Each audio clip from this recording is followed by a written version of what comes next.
ಚಿಂತೆಯನ್ನು ಚಿತೆಯಲ್ಲಿ ಇಟ್ಟಾಗಲೇ ಚಿನ್ನದಂಥ ಬಾಳು ಚಂದ ಕಾಣುವುದು. ದ.ರಾ ಬೇಂದ್ರೆ. Happy morning. ಇದು ವೆನ್ಸ್ಡೇ ಮಾರ್ನಿಂಗ್. ಎಲ್ಲರಿಗೂ ಹೊಸ ವರ್ಷದ ಆರ್ಥಿಕ ಶುಭಾಶಯಗಳು. ಬೆಳಗ್ಗೆ ಬೇಗ ಎದ್ದು ಹೊಸ ರೂಟೀನ್ ಸ್ಟಾರ್ಟ್ ಮಾಡ್ತಾ ಇದ್ದೀನಿ. ಇನ್ಮೇಲಿಂದ ಕಂಟಿನ್ಯೂ ವೀಡಿಯೋಸ್ ಅಪ್ಲೋಡ್ ಮಾಡ್ತಾನೆ ಇರ್ತೀನಿ.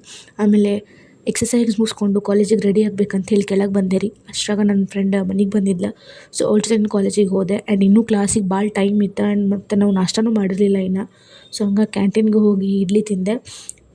ಕ್ಲಾಸ್ ಅಟೆಂಡ್ ಆಗಿ ಆಮೇಲೆ ಹೊಸ ವರ್ಷ ಆಗಿರೋದ್ರಿಂದ ಎಲ್ಲರೂ ಮಸ್ತ್ ಕಾಣಿಸ್ತಾರೆ. ಜಾಸ್ತಿ ವೀಡಿಯೋಸ್ ಮಾಡೋಕ್ಕೆ ಆಗಲಿಲ್ಲ. ಆಮೇಲೆ ನಾವು ಕ್ಲಾಸಿಂದ ಮನೆಗೆ ಬಂದು ಬಂದ ತಕ್ಷಣ ನಾವು ಊಟ ಮಾಡಿದೆ. ಮಸ್ತ್ ನಿದ್ದೆ ಬರತ್ತಿದ್ರಪ್ಪ, ಮತ್ತು ಮುಕ್ಕೊಂಡೆ.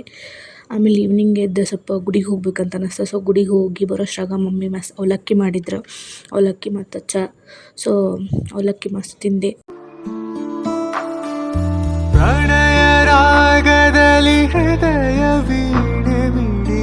ಸ್ವಲ್ಪ ವರ್ಕ್ ಇತ್ತು. ಸೊ ಓದಕ್ಕಂದು ಕುಂತ್ಕೊಂಡೆ.